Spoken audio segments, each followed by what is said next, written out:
जब बहू की माँ बीमार थी तो सास ने उसे मायके जाने से रोक दिया। बेचारी बहू अपनी माँ को आखिरी बार भी न देख सकी।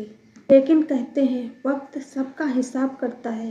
जब सास की अपनी बेटी बीमार पड़ी तो पति ने ऐसा सबक सिखाया कि सास की रूह कांप गई। देखिए, कर्म का फल ऐसे मिलता है। आपको रत्ती भर भी फर्क नहीं पड़ रहा।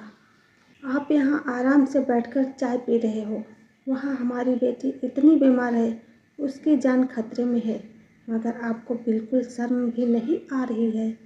आप यहाँ बैठकर जी भर के चाय पियो और पेट भरकर खाना खाओ। मैं अकेली ही बेटी को देखने चली जाती हूँ। सरला जी अपने पति विवेक जी से बोली। विवेक जी गुस्से में बोले, खबरदार सरला, अगर एक कदम भी आगे बढ़ाया, अगर तुम्हारी बेटी मर रही है तो उसे वहाँ देखने के लिए और लोग भी हैं। वो किसी की बहू है, किसी की पत्नी है, उसके ससुराल वाले हैं। उसे वहाँ देखने के लिए हमें जाने की क्या ज़रूरत है। विवेक जी की गुस्से वाली आवाज़ सुनकर सरला जी काँप गई और मन महसूस कर रह गई, क्योंकि वह जानती थी विवेक जी ऐसा क्यों कर रहे हैं, उसके पीछे की वजह क्या थी। शाम का वक्त था। सरला जी सोफे पर बैठकर आराम से अपनी सहेलियों संग फोन पर बातें कर रही थी। तभी उनकी बहू राखी किचन में रोते हुए आकर बोली, माँ जी, मेरी माँ की तबीयत बहुत ख़राब है, प्लीज़ मुझे मायके जाने की इजाज़त दे दीजिए। अभी पापा का फ़ोन आया था, वो भी फ़ोन पर बहुत रो रहे थे, मुझे जल्दी जाना होगा। सरला जी फ़ोन रखकर नाक बहुत चढ़ाते हुए बोली, ओफो बहू, फिर शुरू हो गई तुम्हारी नौटंकी। तुम हर बार बस मायके जाने का बहाना ढूंढती रहती हो। अगर तुम्हारी माँ बीमार है तो उसके बेटे उसका इलाज कराएंगे ना, तुम्हें जाने की ज़रूरत क्या है। तुम तो ऐसे बोल रही हो जैसे तुम उनकी इकलौती बेटी हो। तुम्हारे भाई भाभी हैं ना, फिर तुम क्यों इतनी चिंता कर रही हो। तुम्हारे पापा, तुम्हारे भाई भाभी, तुम्हारी और बहनें भी हैं, सब मिलकर तुम्हारी माँ को संभाल लेंगे। तुम्हें अपना घर संभालना है, तुम इस घर का ध्यान रखो बस, और जाओ रसोई का काम खत्म करो। सरला जी की बात सुनकर राखी सिसकते हुए बोली, माँ जी, मैं भी तो उनकी बेटी हूँ।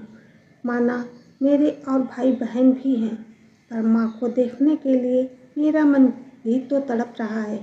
मैं घर का सारा काम करके चली जाऊंगी। माँ जी प्लीज़ मुझे जाने दीजिए। सरला जी भड़कते हुए बोली, बहू, अब तुम इस घर की बहू हो, हमारे रोनित की पत्नी हो। अब इस घर के प्रति तुम्हारे ज़्यादा फर्ज हैं। यह मत भूलो, हमारे घर की बेटियां और बहुएं बार बार मायके और ससुराल आना जाना नहीं करती। मैं तुम्हें मायके नहीं जाने दूंगी। बस इतना समझ लो कि मेरे जिंदा रहते तुम यहाँ से नहीं जा सकती। सरला जी की बातें सुन राखी जोर जोर से रोने लगी। आज उसे अपनी माँ को मिलने जाने का मन बहुत कर रहा था, मगर सरला जी तो जैसे जिद पकड़कर बैठ गई। वह बहू को मायके नहीं जाने देंगी। बड़ी आशावादी नज़रों से राखी ने अपने पति रोनित की ओर देखा। रोनित चुपचाप खड़ा सब देख रहा था। वो भी कुछ नहीं बोला, क्योंकि उसकी माँ के आगे बिल्कुल जुबान नहीं खुलती थी।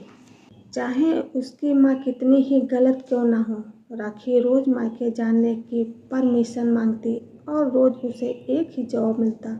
हर बार वो बहुत उम्मीद से सरला जी से मायके जाने की परमिशन मांगती, मगर मजाल है कि सरला जी उसे मायके जाने दे। और आखिरकार वही हुआ जिसका राखी को डर था। 2 दिन बाद खबर आई कि राखी की माँ हमेशा के लिए भगवान को प्यारी हो गई। पूरा घर सकते में आ गया, मगर सबसे ज़्यादा जिसके दिल पर आघात लगा वो थी राखी।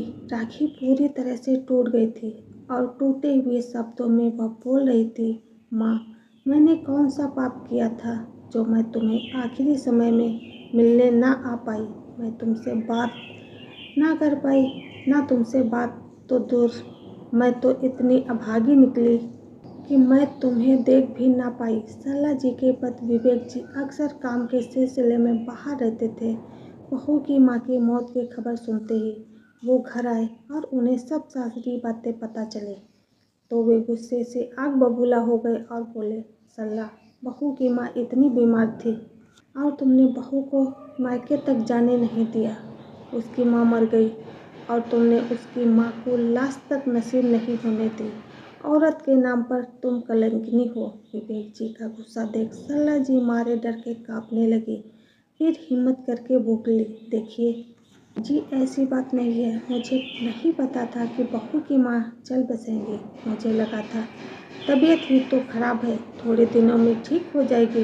विवेक जी गुस्से में बोले, हाँ कोई मरने वाला पहले बताकर मरता है। अरे जब बहू अपनी माँ से मिलने की इजाज़त मांग रही थी तब तुमने उसे जाने दिया होता तो आज बहू को इतना सब सहन नहीं करना पड़ता। आज से घर में तुम्हारा एक भी फैसला नहीं चलेगा। अब से घर के सारे फैसले मेरे होंगे।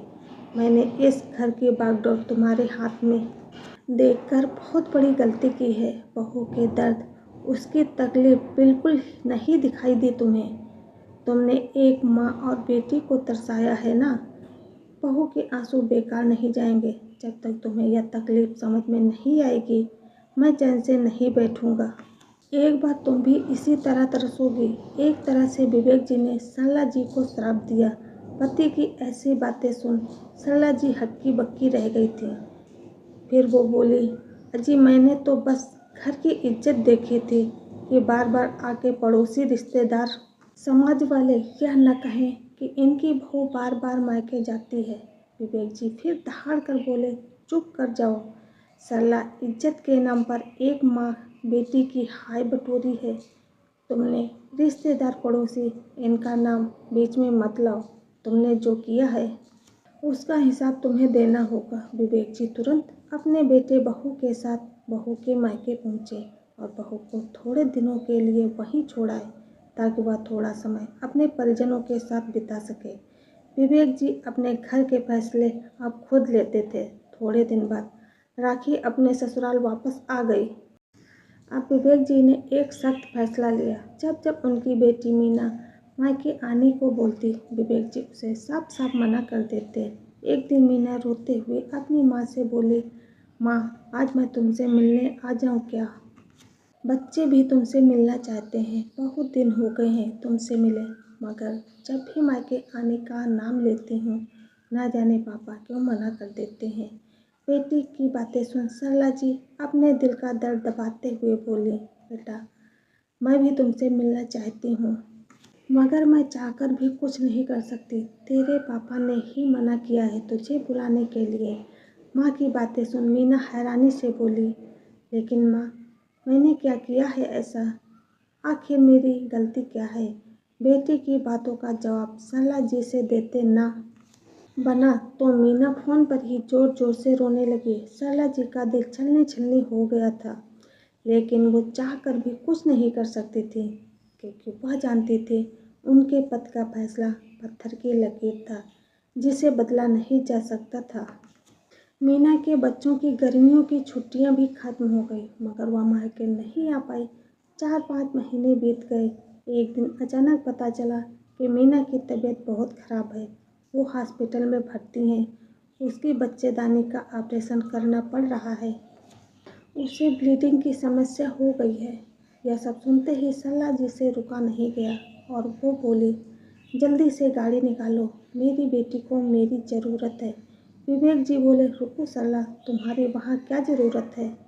उसके घर में उसकी सास, उसकी ननद सब लोग हैं उसकी देखभाल के लिए। यह मत भूलो कि वह उस घर की बहू है, बेटी नहीं।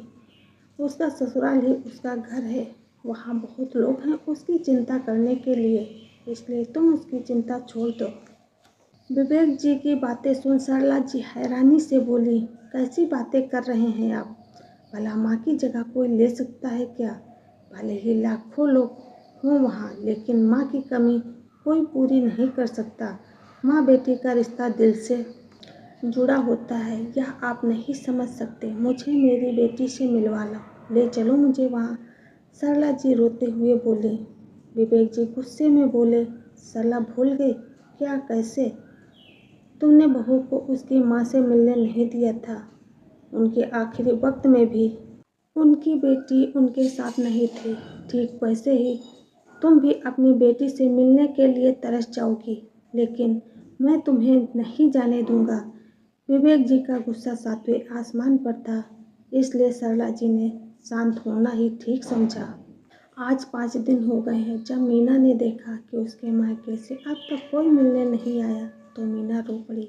सरला जी को जब बेटी की तकलीफ फोन पर पता चली तो विवेक जी के पैरों में गिर कर रो पड़ी और बोली, मैं आज बहू का दर्द समझ पा रही हूँ कि वो कितना तरसी होगी उसकी माँ से मिलने के लिए।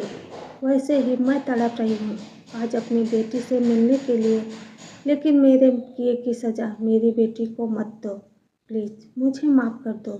थोड़ी देर बाद विवेक जी गंभीर होकर बोले, सरला, मैं चाहता था कि तुम बहू का दर्द समझो। बहू भी किसी की बेटी होती है। मैं तो तुम्हें माफ़ कर दूंगा, पर क्या बहू तुम्हें माफ़ कर पाएगी? अन्याय तो तुमने बहू के साथ किया है, इसलिए जब तक तुम्हें बहू से माफ़ी नहीं मिल जाती तुम माँ बेटी नहीं मिल सकते।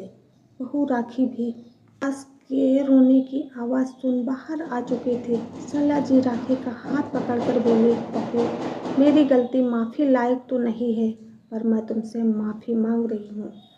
मैंने तुम पर अन्याय किया है। आज मैं समझ गई कि मैं बहुत ज़्यादा गलत थी। बहू, मैंने जो गलती की है, तुम अपने ससुर जी को समझाओ कि मुझे मीना से मिलने की इजाज़त दे। अब से मैं तुम में और मीना में कभी कोई फ़र्क नहीं करूँगी। मैं जानती हूँ कि मैं बहुत नीचे गिरकर बहुत ऊपर उठने की कोशिश कर रही हूँ। तुम्हारी वो सास मर चुकी है जो इतनी गलत थी। मैं तुम्हारी माँ की जगह तो नहीं ले पाऊँगी बहू, मगर वादा करती हूँ मैं तुम्हें बहुत प्यार दूँगी। सास का इतना रोना धोना देख राखी सिर्फ इतना बोली, माँ से मिलने की तड़प क्या है यह मैं अच्छे से जानती हूँ। मैं नहीं चाहती जो मैंने झेला है वह कोई और भी झेले। माँ जी, आप जाइए, अपनी बेटी से मिल लीजिए। सरला जी ने खड़े होकर राखी को गले लगा लिया। आज उनका सारा मन का मैल, उनका घमंड चकनाचूर हो गया था। आज सरला जी को जिंदगी का ऐसा सबक मिला था जिसे वह शायद पूरी जिंदगी भूल नहीं सकती। दोस्तों, सरला जी ने अपनी बहू को बेटी नहीं समझा, इसलिए इतनी बड़ी सज़ा मिली। आपकी क्या राय है? क्या विवेक जी ने अपनी पत्नी को सज़ा देने का तरीका सही था? अपनी राय कमेंट में ज़रूर लिखें। राधे राधे।